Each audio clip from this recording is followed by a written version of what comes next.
Living വേ T വിയിൽ കൂടെ ലോകമെമ്പാടും ശ്രവിക്കുന്ന എല്ലാ മാന്യ ശ്രോതാക്കൾക്കും കർത്താവായ യേശുക്രിസ്തുവിന്റെ നാമത്തിൽ എൻ്റെ സ്നേഹം നിനക്ക് അറിയിക്കുന്നു. ഇന്ന് നിങ്ങൾ ദൈവവചനമായി നിൽക്കുവാൻ ദൈവം നൽകിയ ഭാഗ്യത്തെ ഓർത്ത് നന്ദിയോടെ സ്തുതിക്കുകയാണ്.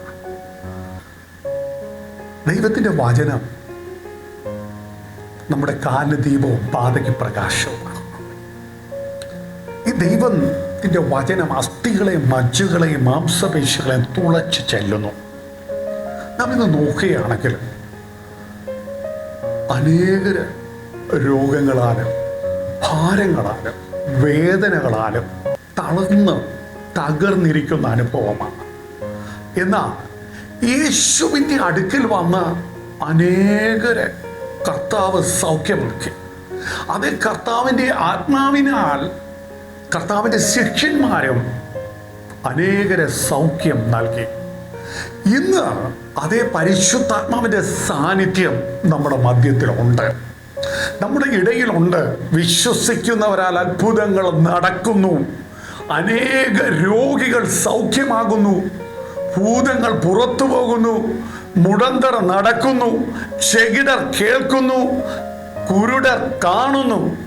എന്നാൽ ഇന്ന് നിങ്ങളോടൊപ്പം യേശു കർത്താവിൻ്റെ ശിഷ്യന്മാരെ ചെയ്ത ഒരത്ഭുതത്തെക്കുറിച്ച് പറയുവാൻ ഞാൻ ആഗ്രഹിക്കുന്നു. അതിനാധാരമായി വിശുദ്ധ വേദപുസ്തകത്തിൽ നിന്നും പ്രവൃത്തിയുടെ പുസ്തകം 4-ാം അധ്യായം അതിൻ്റെ 9-ാമത്തെ വാക്യം നിങ്ങളുടെ ശ്രദ്ധയിൽപ്പെടുത്തുവാൻ ഞാൻ ആഗ്രഹിക്കുക.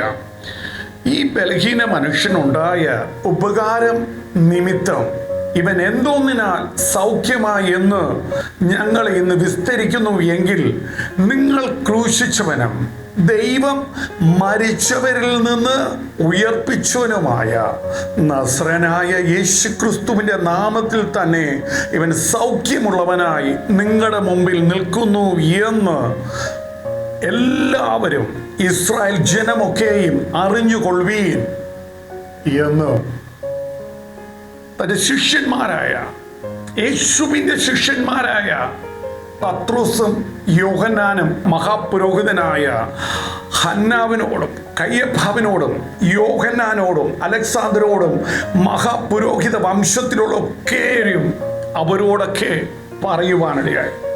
എന്തുകൊണ്ടാണ് ഇപ്രകാരം പറഞ്ഞത്? ഈ മഹാപുരോഹിതന്മാരോട് ഇങ്ങനെ പറയുവാനുള്ള കാരണമെന്ത്? അവര് പ്രാർത്ഥിച്ചാൽ സൗഖ്യം ലഭിക്കത്തില്ലേ? അവര് ദൈവത്തിന്റെ സന്നിധിയിൽ ചോദിച്ചാൽ ദൈവം ഈ വ്യക്തി ജീവിതത്തെ സൗഖ്യമാക്കത്തില്ലേ?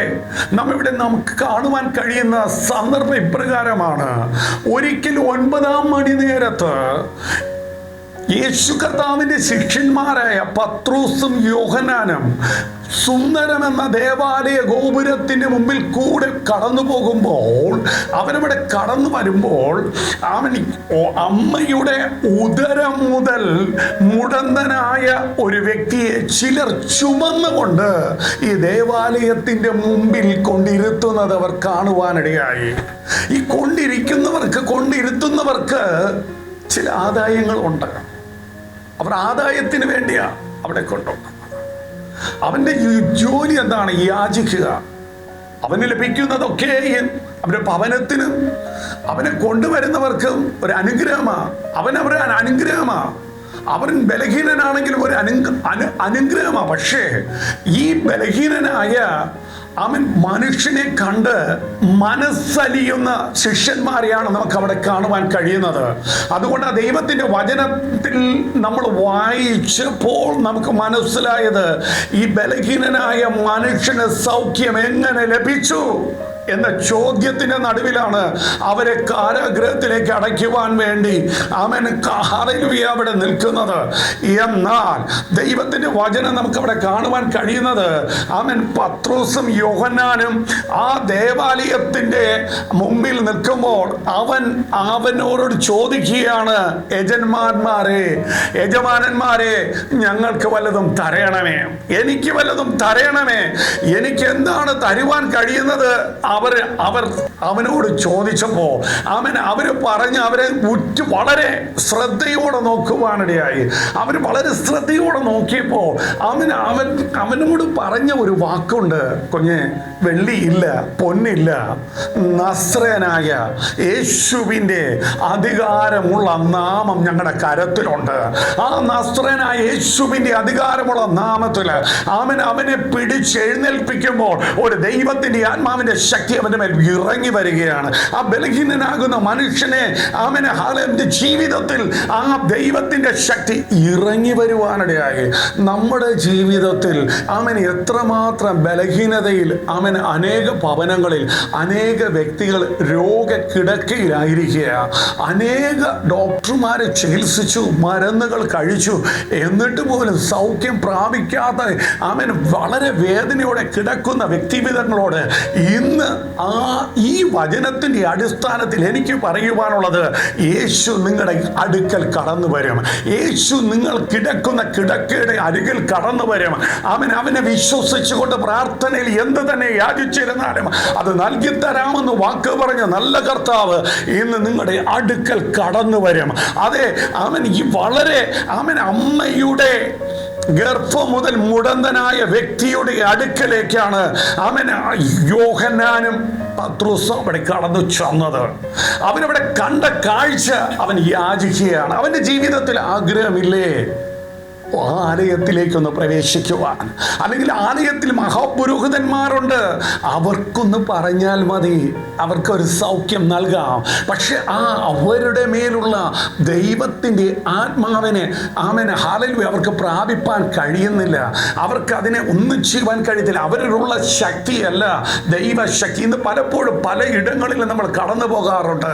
പലരോടും നമ്മൾ പ്രാർത്ഥിക്കാറുണ്ട്. ചിലർ പറയും, ഞാൻ പ്രാർത്ഥിച്ചിട്ട് ഒന്നും കിട്ടുന്നില്ല. പക്ഷേ ദൈവത്തിൻ്റെ ആത്മാവിൽ പ്രാർത്ഥിച്ചാൽ മാത്രമേ ദൈവപ്രവൃത്തി വെളിപ്പെടത്തുള്ളൂ. ഹല്ലേലൂയ.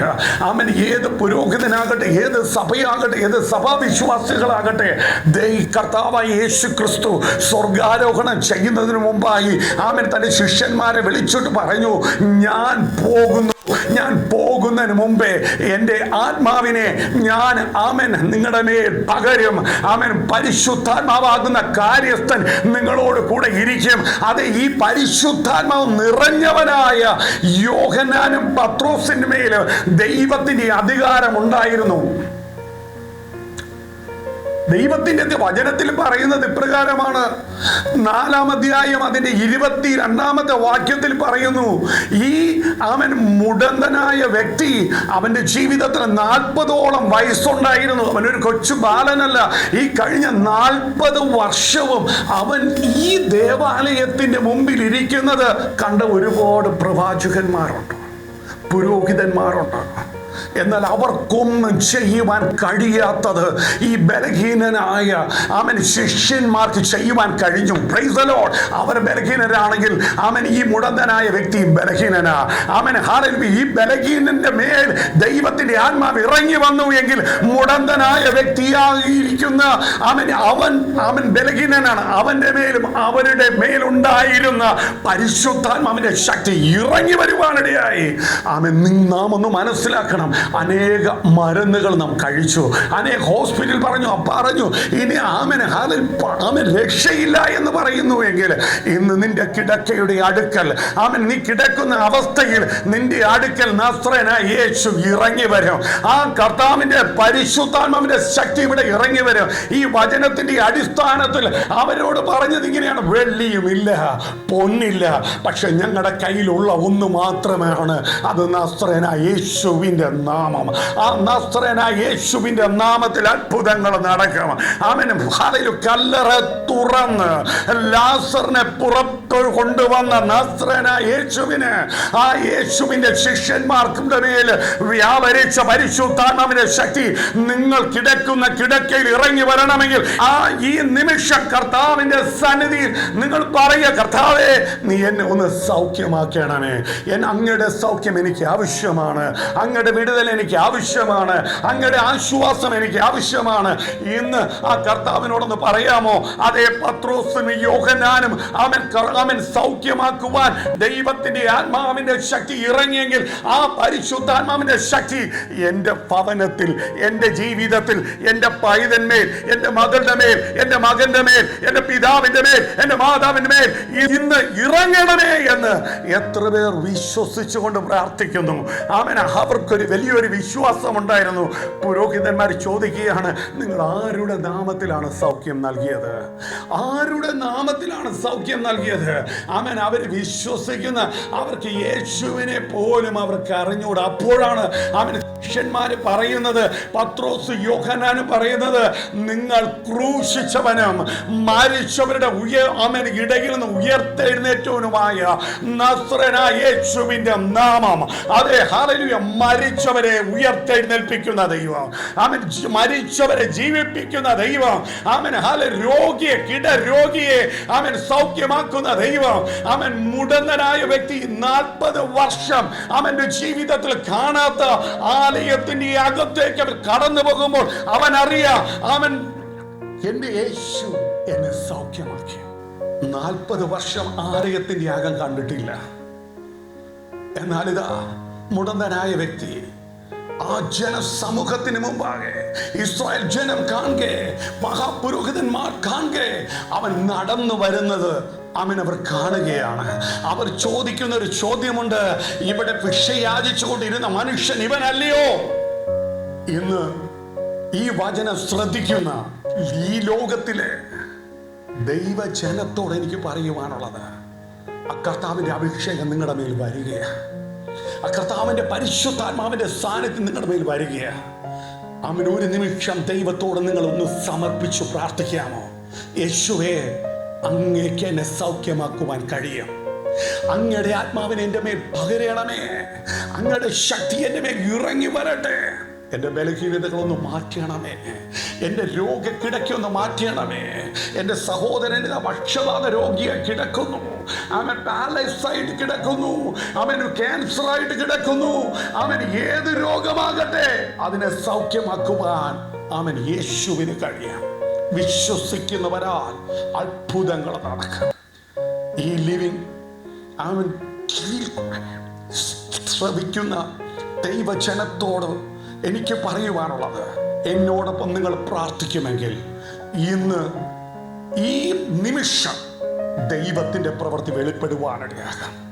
നമുക്ക് ഒരുമിച്ചൊന്ന് കണ്ണുകളെ അടച്ച്, കർത്താവേ, ഇന്ന് എന്നെ നീ ഒന്ന് സൗഖ്യമാക്കുമാറാകണം.